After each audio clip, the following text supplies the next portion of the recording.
श्री लक्ष्मीची कृपा आपल्यावर व्हावी, तिने आपल्या घरात सतत वास करावा, पैसा, शांती, समाधान घरात नांदावे म्हणून श्री महालक्ष्मीचे व्रत करतात.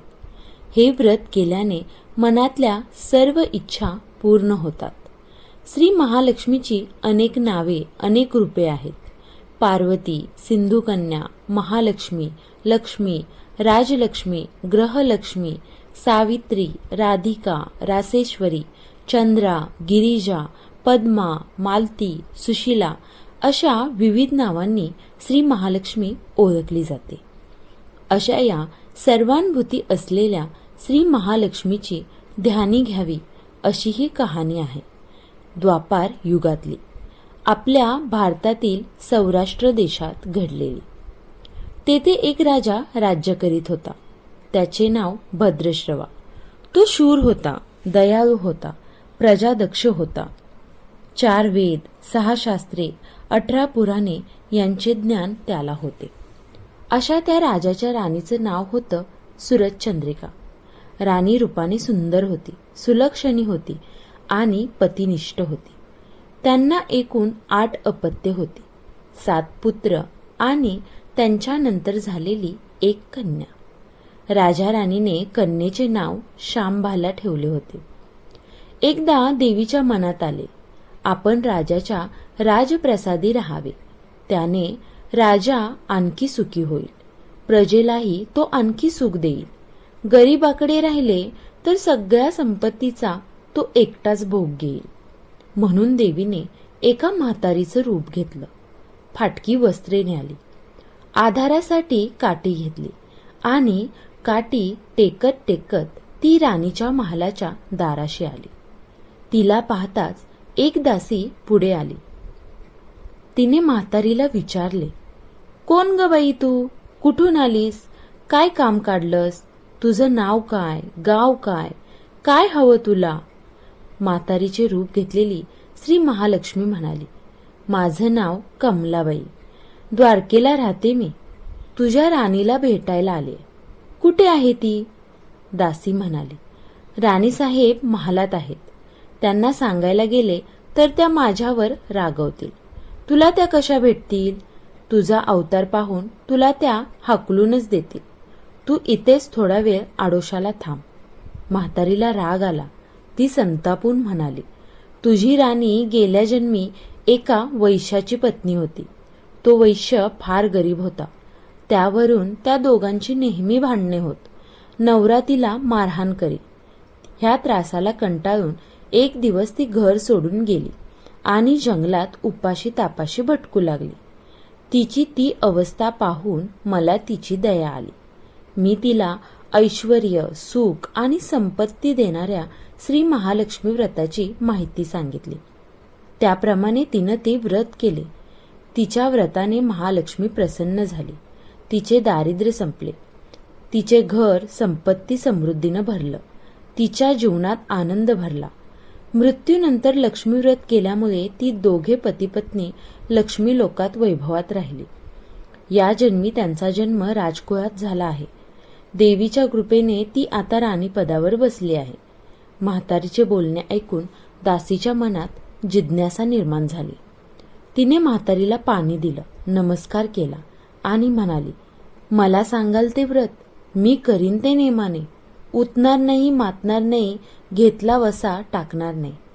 म्हातारीने दासीला लक्ष्मी व्रताची माहिती सांगितली. मग ती उठली व काठी टेकीत निघणार तेवढ्यात राणी तरातरा महालातून बाहेर आली.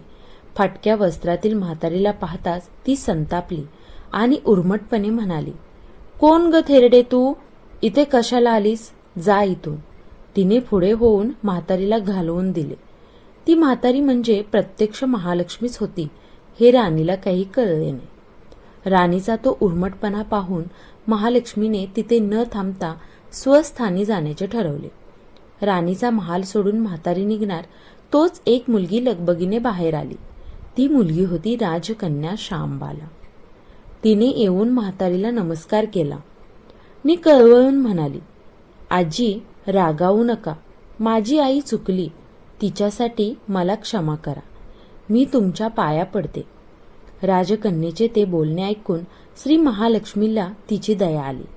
तिने श्यामबालाला लक्ष्मी व्रताची माहिती सांगितली. तो दिवस मार्गशीर्ष महिन्यातला पहिला गुरुवार होता. पुढे त्या दासीने लक्ष्मी व्रत केलं. तिची स्थिती सुधारली. दासी पण सोडून ती संसार सुखाने करू लागली. राजकन्या श्यामबालानेही भक्तिभावाने सांगितल्याप्रमाणे महालक्ष्मी व्रत केले. सगळे नेमधर्म पाळून दर गुरुवारी तिनं ते व्रत केलं. शेवटच्या गुरुवारी उद्यापन केलं. लवकरच श्यामबालाचा विवाह सिद्धेश्वर राजाच्या मालाधर नावाच्या राजपुत्राशी झाला. तिला राजवैभव मिळाले. लक्ष्मी व्रताच्या प्रभावाने तिचा संसार सुखासमाधानाचा चालू लागला. पण इकडे भद्रश्रवा व राणी चंद्रिका यांना हळूहळू वाईट दिवस दिसायला लागले.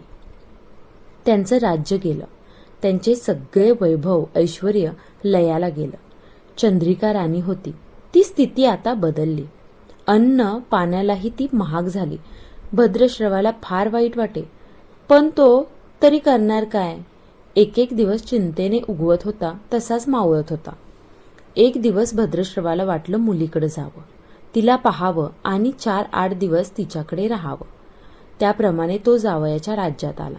चालून चालून खूप दमला होता, म्हणून थोडा वेळ विश्रांती घेण्यासाठी तो एका नदीच्या काठी बसला. राणीची दासी नदीवर येत होती. तिने भद्रश्रवाला ओळखलं आणि धावत धावत ती महालात गेली.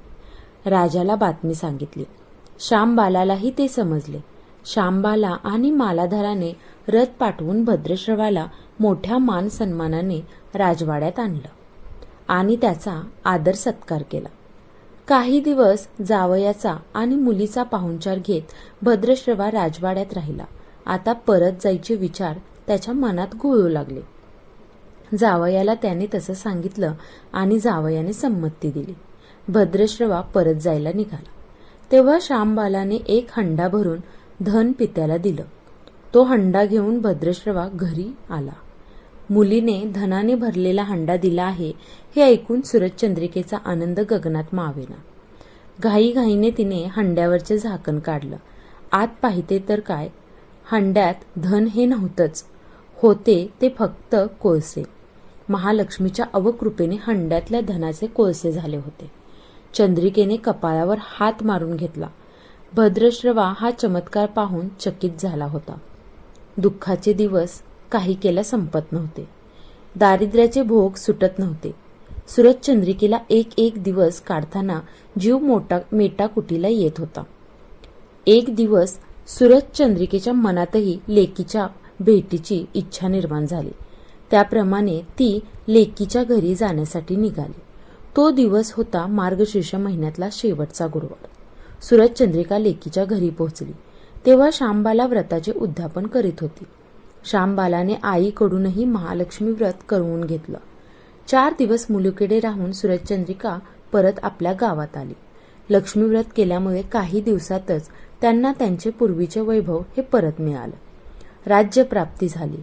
पुढे काही दिवसांनी आई वडिलांना भेटण्यासाठी म्हणून श्यामबाला माहेरे आली. पण बाप भेटायला गेला असताना त्याला श्यामबालेने कोळसा भरलेला हंडा तरी दिला होता, पण आपल्याला मात्र काहीच दिलं नाही हा राग राणीच्या मनात होता. त्यामुळे श्यामबालेने व्हावे तसे स्वागत कुणी तेथे केले नाही. राणीने एक प्रकारे तिचा अपमानच केला होता, पण श्यामबालेला आईचा राग आला नाही. ती पुन्हा आपल्या घरी जाण्यासाठी निघाली. निघताना तिने पूर्वी बापाला दिलेला हंडा परत घेतला आणि त्यात मीठ भरलं व तो हंडा घेऊन ती आपल्या सासरे आली. स्वग्रही आल्यावर मालाधाराने श्यामबालेला विचारलं, माहेराहून काय आणलंस? श्यामबालेनं बरोबर आणलेला हंड्याकडे बोट दाखवलं. मालाधाराने झाकण काढून आत पाहिलं तर हंड्यात मिठाचे खडे होते. मालाधाराने चकित होत पत्नीला विचारलं, हे काय? या मिठाचा काय उपयोग? श्यामबाला म्हणाली, थोडे थांबा म्हणजे कळेलच. त्या दिवशी श्यामबालाने कुठल्याच पदार्थात मीठ घातलं नाही. सगळेच पदार्थ हे अळणी बनवलं. मालाधर जेवायला बसल्यावर तिने त्याला सगळे पदार्थ वाढले. सगळं जेवण त्याला अळणी लागलं. मग श्यामबालेने पाण्यात थोडं मीठ वाढलं.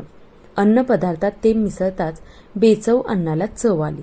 हा मिठाचा उपयोग श्यामबाला पतींना म्हणाली. माला धरालाही तिचे म्हणणे पटले.